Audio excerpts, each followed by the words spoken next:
ಅಕ್ಕನ್ಗೋಸ್ಕರ ನಾನು ಈ ನಿರ್ಧಾರ ತಗೊಂಡಿದ್ ಸರಿನಾ? ಇದರಿಂದ ವಿರಾಟ್ ಅವ್ರ ಮನ್ಸಿಗೆ ನೋವಾಗಲ್ವಾ?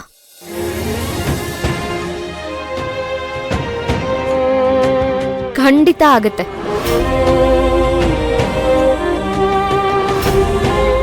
ಯಾಕಂದ್ರೆ ಅವ್ರು ನಿನ್ನ ಪ್ರಾಣಕ್ಕಿನ್ನ ಹೆಚ್ಚಾಗಿ ಪ್ರೀತಿ ಮಾಡ್ತಾ ಇದ್ದಾರೆ. ಅಂತವ್ರಿಗೆ ಬೇಜಾರಾಗ್ದೇ ಇರತ್ತಾ ಹೇಳು? ಯಾರ್ ನೀನು? ನಾನು ನಿನ್ನ ಮನಸ್ಸಾಕ್ಷಿ. ನೀನ್ ಯಾಕೆ ಇಲ್ಲಿಗೆ ಬಂದಿದ್ಯಾ? ಚೆನ್ನಾಗಿದೆ. ನೀನ್ ಹೀಗ್ ಯೋಚನೆ ಮಾಡ್ತಾ ಕೂತಿದ್ರೆ ನಾನ್ ಬರ್ದೆ ಇನ್ನೇನ್ ವಿರಾಟ್ ಅವ್ರು ಬರ್ತಾರಾ? ಹೌದು, ನನ್ ಭೈರವಿ ಬರ್ಬೇಕು. ನಾನು ಅವರು ಇವತ್ತು ಮನ್ಸು ಬಿಚ್ಚಿ ಮಾತಾಡ್ಬೇಕು. ಪ್ರೀತಿ ಮಾಡ್ಬೇಕಾದ್ರೆ ನನ್ ಲವ್ ಟ್ರ್ಯಾಕ್ ಒನ್ ವೇ ಇತ್ತು. ಆದ್ರೆ ಈಗ ನಾವಿಬ್ರು ಮದುವೆ ಆಗಿದ್ದೀವಿ. ಇನ್ನು ಲೈಫ್ ಪೂರ್ತಿ ಜೊತೆಯಾಗೇ ಇರ್ತೀವಿ. ನೆನ್ಸ್ಕೊಂಡ್ರೇನೆ ಥ್ರಿಲ್ ಅನ್ನಿಸ್ತಾ ಇದೆ. ಇದು ಕನ್ಸ ನನ್ಸ ಅಂತ ಅನಿಸ್ತಾ ಇದೆ.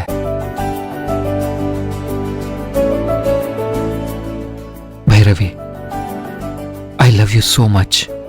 ನಾನು ನಿನ್ನನ್ನ ತುಂಬಾ ಪ್ರೀತಿಸ್ತಾ ಇದ್ದೀನಿ. ಅಷ್ಟು ಪ್ರೀತಿ ಮಾಡ್ತಿದ್ದ ದಿಶಾನಿಗೆ ಮೋಸ ಮಾಡಿದ್ಯಲ್ಲ, ಅದ್ ಸರಿನಾ ಭೈರವಿ? ಇಲ್ಲ, ನಾನೇನ್ ಅವಳಿಗೆ ಮೋಸ ಮಾಡಿಲ್ಲ. ಇನ್ನೇನ್ ಮಾಡಿದ್ಯಾ? ವಿರಾಟ್ ಜೊತೆ ಅವಳಗ್ ಮದ್ವೆ ಮಾಡಿಸ್ತೀನಿ ಅಂತ ಮಾತ್ ಕೊಟ್ಟು ಈಗ ಮಾತ್ ಮುರ್ದಿದ್ಯಾ. ಇದು ಮೋಸ ಅಲ್ದೆ ಇನ್ನೇನು?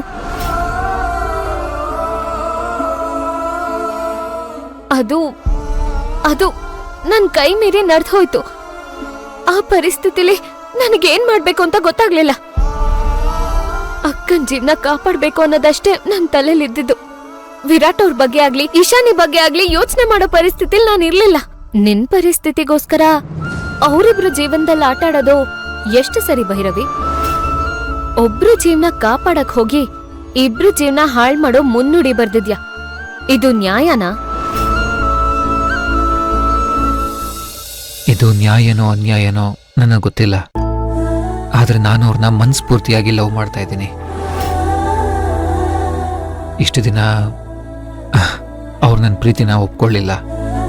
ಆಮೇಲೆ ನೇರವಾಗಿ ಮದ್ವೆಗೆ ಒಪ್ಕೊಂಡ್ರು. ಇದರಲ್ಲೇನಾದ್ರೂ ಬಲವಂತ ಇದೆಯಾ ಅಂತ ನನಗೂ ಅನ್ಸಿದ್ದುಂಟು. ಅದಕ್ಕೆ ಅವ್ರ ಹತ್ರನೇ ನೇರವಾಗಿ ಕೇಳಿದ್ದೀನಿ. ಆದರೂ ಅವ್ರೇನು ಉತ್ತರ ಕೊಟ್ಟಿಲ್ಲ. ಅಂದ್ರೆ ಅವ್ರ ಮನೆಯವ್ರ ಬಲವಂತಕ್ಕೆ ಅವ್ರಿಗೂ ಎಲ್ಲೋ ನನ್ನ ಮೇಲೆ ಒಂದ್ ಕಡೆ ಪ್ರೀತಿ ಇದೆ ಅಂತ ಅನ್ಸುತ್ತೆ. ಅದಕ್ಕೆ ಅವ್ರ ಈ ಮದ್ವೆಗೆ ಒಪ್ಪಿಗೆ ಕೊಟ್ಟಿದ್ದಾರೆ. ಆದ್ರೆ ಆ ಪ್ರೀತಿನ ಹೇಳ್ಕೊಳಕ್ ಸಂಕೋಚ ಇರ್ಬೋದು, ಅಥವಾ ಇಷ್ಟಿನ ರಿಜೆಕ್ಟ್ ಮಾಡಿ ಏಕಾಏಕಿ ಮದ್ವೆಗೆ ಒಪ್ಕೊಂಡಿದ್ದೀನಿ ಅಂತ ನಾನೇನ್ ಅನ್ಕೊಂತೀನಿ ಅಂತ ಮುಜುಗರ ಇರ್ಬೋದು.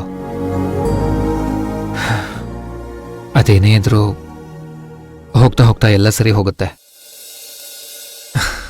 ಆ ನಂಬಿಕೆ ನನ್ಗಿದೆ. ಆದ್ರೆ ಆ ನಂಬಿಕೆ ನನಗಿಲ್ಲ. ಪ್ರೀತಿ ಅನ್ನೋದು ಬೆಳಕಿದ ಹಾಗೆ. ಅದು ಕತ್ಲಲ್ಲಿರೋ ಮನಸ್ಸುಗಳನ್ನ ಬೆಳಕಿ ತರೋ ಒಂದು ಅದ್ಭುತವಾದ ಅನುಭವ. ಆದ್ರೆ ನೀನ್ ಮಾಡಿರೋ ಕೆಲ್ಸ ಎಂತದ್ದು ಗೊತ್ತಾ?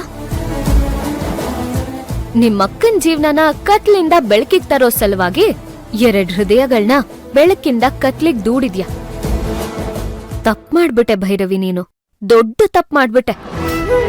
ಇಲ್ಲ ಇಲ್ಲ, ನಾನ್ ಯಾವ ತಪ್ಪು ಮಾಡಿಲ್ಲ. ಈಗ್ಲೂ ನಾನು ಈಶಾನಿ ಪ್ರೀತಿಗೆ ನ್ಯಾಯ ಒದಗಿಸ್ತೀನಿ. ಹಾಗಿದ್ರೆ ವಿರಾಟ್ ಅವ್ರ ಕತೆ ಏನು? ಈಶಾನಿ ಏನೋ ಅವ್ರನ್ನ ಇಷ್ಟಪಡ್ತಾಳೆ, ಅವ್ರ ಜೊತೆ ಒಂದ್ ಮಾಡ್ತೀಯ. ಆದ್ರೆ ವಿರಾಟ್ ಅವರು ನಿನ್ ಜೊತೆ ತಮ್ಮ ಜೀವನ ಪಯಣ ಹಾಗಿರ್ಬೇಕು ಹೀಗಿರ್ಬೇಕು ಅಂತ ಕನ್ಸ್ ಕಾಣ್ತಾ ಇದ್ದಾರೆ. ಅವ್ರ ಈಶಾನಿನ ಆಕ್ಸೆಪ್ಟ್ ಮಾಡ್ತಾರೆ ಅಂತ ಹೇಗ್ ಅನ್ಕೋತ್ಯಾ? ಇಲ್ಲ, ನನ್ ಭೈರವಿ ಅವ್ರು ನನ್ನ ಖಂಡಿತ ಒಪ್ಕೊಂಡಿದ್ದಾರೆ. ನನ್ಗದ್ರಲ್ಲಿ ಯಾವ ಅನುಮಾನನೂ ಇಲ್ಲ. ಅಷ್ಟಿಲ್ದೆ ಒಂದ್ ಹೆಣ್ಣು ತಾಳಿ ಕಟ್ಸ್ಕೊಂಡು ಈ ಮೊದಲ ರಾತ್ರಿಗೆ ಬರೋಕ್ ಸಿದ್ಧರಾಗ್ತಾರ? ಈಗ ನೀನ್ ಸಿದ್ಧವಾಗಿದೆಯಲ್ಲ, ಇದಕ್ಕೇನ್ ಹೇಳ್ತೀಯಾ? ಅವ್ರ ಮುಂದೆ ಹೋಗಿ ಹೇಗ್ ನಿಲ್ತ್ಯ? ಈ ಶಾಂತಿ ಮುಹೂರ್ತನ ಹೇಗ್ ತಪ್ಪಿಸ್ತ್ಯಾ? ಏನು ಮಾಡಕ್ಕಾಗಲ್ಲ. ನೀನು ಅವ್ರ ಜೊತೆ ಜೀವನ ಮಾಡ್ಲೇಬೇಕಾಗತ್ತೆ. ನೋ, ಇಲ್ಲ, ಸಾಧ್ಯನೇ ಇಲ್ಲ. ಹಾಗಿದ್ರೆ ಏನ್ ಮಾಡ್ತ್ಯಾ? ಸದ್ಯಕ್ಕೆ ನನ್ನೇನು ಕೇಳ್ಬೇಡ. ನೀನ್ ಕೇಳ್ತಿರೋ ಪ್ರಶ್ನೆಗಳಿಗೆ ಯಾವ ಉತ್ತರನೂ ಇಲ್ಲ ನನ್ನ ಹತ್ರ. ಇದು ನಾನೇ ಬಯಸಿ ಬಯಸಿ ತಾಳಿ ಕಟ್ಟಿಸ್ಕೊಂಡ್ ಬಂದಿರೋದಲ್ಲ, ಅಕ್ಕನ್ಗೋಸ್ಕರ ಬಂದಿರೋದಷ್ಟೇ. ಇದ್ರಿಂದ ಯಾರಿಗೂ ಅನ್ಯಾಯ ಆಗೋದಿಲ್ಲ. ನಾನು ಇವಾಗ್ಲೇ ವಿರಾಟ್ ಅವ್ರ ಹತ್ರ ಎಲ್ಲ ಹೇಳ್ಬಿಡ್ತೀನಿ. ನನಗ್ ನೀನ್ ಇಷ್ಟ ಇಲ್ಲ, ನಾನೀ ಮದ್ವೆನ ಇಷ್ಟಪಟ್ಟ ಆಗಿದ್ದಲ್ಲ, ಪರಿಸ್ಥಿತಿಗೆ ಕಟ್ಟು ಬಿದ್ದು ತಾಳಿ ಕಟ್ಟಿಸ್ಕೊಂಡೆ ಅಂತ ಹೇಳಿ ಅವ್ರ ಹತ್ರ ಕ್ಷಮೆ ಕೇಳ್ತೀನಿ. ಹೌದು, ನಾನು ಅವ್ರ ಹತ್ರ ಕ್ಷಮೆ ಕೇಳಬೇಕು. ಇಲ್ಲಿವರೆಗೂ ನನ್ನಿಂದ ಮನ್ಸಿಗೆ ನೋವಾಗಿದ್ರೆ ಕ್ಷಮಿಸ್ಬಿಡಿ ಅಂತ ಕೇಳ್ಕೊಂಡ್ಬಿಡ್ತೀನಿ. ಭೈರವಿ ತುಂಬಾ ಒಳ್ಳೆಯವರು. ಅವ್ರು ನನ್ನನ್ನ ಖಂಡಿತ ಕ್ಷಮಿಸ್ತಾರೆ. ಕ್ಷಮಿಸ್ಬಹುದು, ಆದ್ರೆ ನೀನ್ ಇದನ್ನೆಲ್ಲ ಹೇಳಿದ್ರೆ ಅವ್ರ ಮನ್ಸಿಗೆ ನೋವಿನ ಹೊಡ್ತ ಏನಾಗುತ್ತೆ ಅನ್ನೋದು ಅರಿವಿದ್ಯಾ ನಿನಗೆ? ಅವರಿಗೆ ಆ ನೋವನ್ನ ತಡೆಯೋ ಶಕ್ತಿ ಇಲ್ಲ ಭೈರವಿ. ನಿಜವಾಗ್ಲೂ ಪ್ರೀತಿ ಮಾಡೋರು ಪ್ರೀತಿಸೋರ್ ಮನ್ಸನ್ನ ಅರ್ಥ ಮಾಡ್ಕೋತಾರೆ, ಎಷ್ಟೇ ನೋವಾದ್ರೂ ಸಹಿಸ್ಕೋತಾರೆ. ಇದ್ ಎಲ್ಲದಕ್ಕಿಂತ ಮೊದ್ಲು ನಾನೀಗ ಇಶಾನಿ ಹತ್ರ ಹೋಗಿ ಸಾರಿ ಕೇಳ್ಬೇಕು. ಅವಳ ಮನ್ಸಿಗೆ ನಾನ್ ಮಾಡಿರೋ ನೋವನ್ನ ಕ್ಷಮನ ಮಾಡ್ಬೇಕು. ನಾನೀಗ್ಲೇ ಹೋಗಿ ಇಶಾನಿ ಹತ್ರ ಸಾರಿ ಕೇಳ್ತೀನಿ.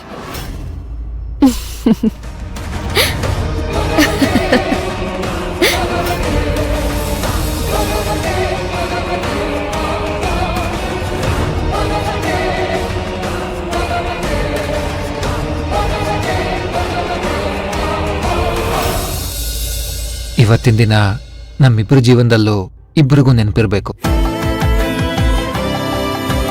ಆ ರೀತಿ ಅವ್ರಿಗೇನಾದ್ರೂ ಒಂದು ಸರ್ಪ್ರೈಸ್ ಕೊಡ್ಬೇಕು. ಆದ್ರೆ ಏನ್ ಮಾಡ್ಲಿ? ಛೆ, ಇದೆಲ್ಲ ನಂಗೆ ಮೊದಲೇ ಯಾಕೆ ಹೊಳಿಲಿಲ್ಲ?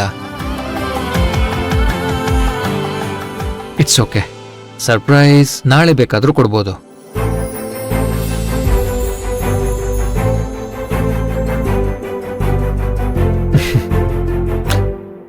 ಭೈರವಿ ವಿರಾಟ್, ವಿರಾಟ್ ಭೈರವಿ.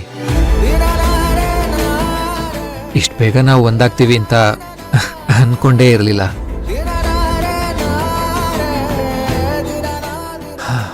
ಭೈರವಿ ಅವರೇ, ಬೇಗ ಬನ್ನಿ, ನಿಮ್ಗೋಸ್ಕರ ನಾನು ಕಾಯ್ತಾ ಇದ್ದೀನಿ.